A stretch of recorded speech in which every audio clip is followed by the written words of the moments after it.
동성애, 개인적으로는 반대하지만 나의 일은 아니라고 생각한다. 공식적으로 반대 입장을 표출하기는 싫다. 여러분은 한 번쯤 이런 이야기를 들어보셨거나 해보셨을 것입니다. 소위 무언의 찬성자이죠. 왜 그런 자세를 취하는 것일까요? 관심이 없어서이건, 관용이 없는 사람으로 치부되는 것이 싫어서이건 저마다 이유가 있을 것입니다. 하지만 진리에 대해서 용기를 내지 않는 이 무언의 찬성이 얼마나 큰 문제인지 알아야 할 필요가 있습니다. 기독교인이 진리의 발언에 용기 내지 않을 때 세상이 얼마나 타락하게 되는지, 그리고 보장받아야 할 교회와 종교의 신념이 얼마나 위협받게 되는지, 그리고 더 나아가 얼마나 더 큰 사회적인 문제로 나아가게 될 것인지를 알아야 합니다. 동성애의 문제는 한 사람 한 사람 개인의 성적인 문제, 그것만 의미하지 않기 때문입니다. 많은 사람들은 동성애에 대한 성경의 가르침, 성경을 통해서 주석적인 결론을 내리는 데 대해 고개를 끄덕이며 동의합니다. 동성애 행위는 성경적으로 용납될 수 없구나 하고 수긍합니다. 그러면서 동시에 오늘날 사회가 법적으로, 정치적으로 동성애 결혼을 지지하는 것이 뭐가 또 그리 잘못인가 하기도 합니다. 동성애에 대한 정부의 입장에서 포함되지 않는 주제들이 있습니다. 첫 번째로 정부는 동성애 행위를 범죄로 간주하겠다고 위협하지 않습니다. 미국의 예로 2003년도에 있었던 러렌스와 텍사스 사건에서 동성애 행위 차별을 금지한 이후로 동성애 행위 그 자체는 모든 주에서 합법화되었습니다. 두 번째로 정부는 동성애 관계에 있는 사람들이 그들 자신에게 헌신하거나 또는 종교적인 행사를 참여하는 것을 금지하지 않습니다. 그들이 가진 어떤 인권이나 자유를 박탈하려는 것이 아니라는 말이죠. 세 번째로 두 성인 남자가 혹은 여자가 함께 살거나 서로에게 사랑을 고백하는 것에 대해서 또는 그들이 성적으로 어떻게 친밀한지에 대해서 이런 문제로 정부는 입법화하지 않습니다. 동성애자들의 개인적인 문제에 대한 입법을 이슈로 삼지 않는다는 말입니다. 마지막으로 각 사람의 개인적인 친밀함과 사랑의 대상, 개인적인 성생활이 어떠해야 하는지를 통제하려는 것도 아닙니다. 정부가 고민하는 것은 어떤 결합을 결혼으로 인정할 것인가입니다. 전통적인 관점에서 결혼에 대한 정의의 정부의 역할은 무엇이며 자유주의자들이 정부에 기대하는 것이 무엇인지 알아보겠습니다.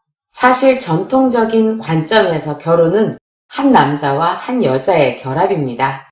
정부가 그것에 어떠한 제동이나 의심을 걸기 전까지는 바로 이것만이 결혼으로 받아들여졌습니다.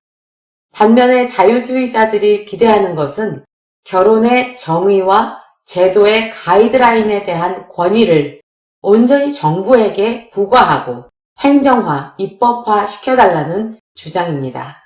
정부나 어떤 단체가 존재하기 전부터 있어 왔던 결혼에 대해서 정부가 정의를 내리고 입법화할 권리를 가지고 있을까요? 결혼이 무엇인지 정부는 결정할 필요도 없고 결정해서도 안 됩니다.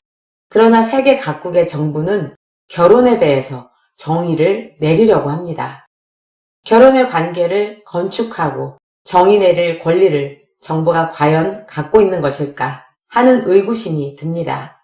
항상 결혼이라고 불렸던 남편과 아내와의 관계처럼 동성애 연합을 결혼으로서 인정하게 된다면 정부는 우리 사회의 많은 부분을 재설계해야 할 것입니다. 수많은 사회 문제가 야기되겠죠. 부모라는 단어는 아버지, 어머니, 남자와 여자의 각기 다른 성이 전제된 단어이기 때문에 쓰지 못하게 할 것입니다. 결혼을 통한 2세의 출생을 상대적으로 중요하지 않은 것으로 보게 될 겁니다. 어떻게 하면 인류가 번성의 길로 나아갈 것인가에 대한 많은 연구가 필요하게 될 것입니다. 이러한 사회 구조의 변화와 문제점들은 인류에게 큰 악영향으로 남게 될 것입니다.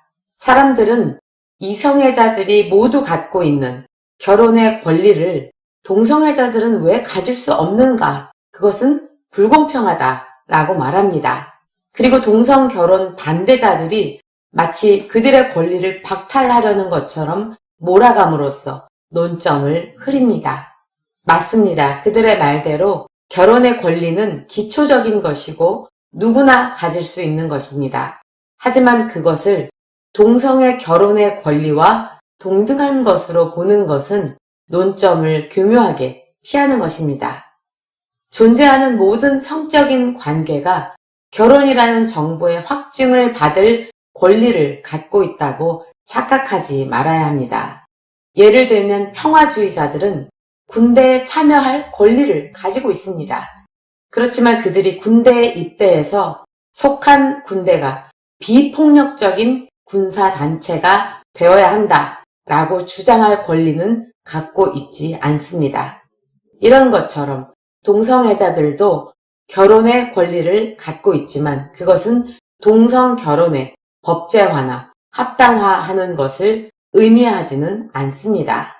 동성애 결혼 옹호자들의 표어는 이렇습니다. 정부는 나의 침대에서 일어나는 일에 참견을 하지 말아야 한다. 그러나 정말로 그들이 원하는 것은 사생활 보호가 아니라 공식적인 결혼으로의 인정을 원하는 것입니다. 정부가 결혼에 동성애 연합을 포함한다고 재정의하는 것은 그런 관계를 진실한 결혼으로 인정하는 것이기 때문에 동성 결혼 옹호자들에게는 정부의 인가가 매우 중요한 문제입니다. 동시에 전통적인 견해를 가진 사람들을 불안하게 하는 것이죠.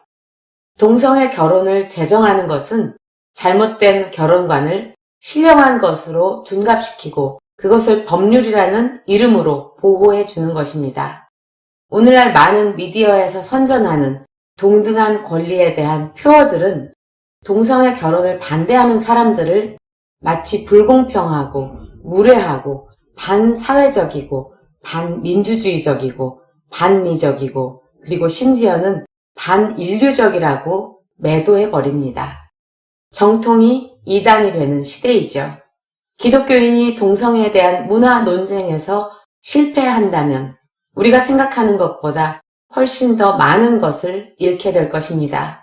절대로 순진한 생각에 잠겨서는 안 됩니다. 동성애 결혼의 합법화는 동의하지 않는 사람들의 권위를 실추시키는 것입니다. 슬프게도 관용만큼이나 불관용한 것이 없습니다. 관용을 주장하는 사람들이 다른 사람에 대해서 절대로 관용하지 않기 때문이죠. 관용을 말하는 사람들은 그들의 권리와 이익만 주장하고 고집합니다. 동성애를 반대하는 사람에게도 주장할 권리가 있으며 그들도 관용되어야 할 대상인데 말이죠.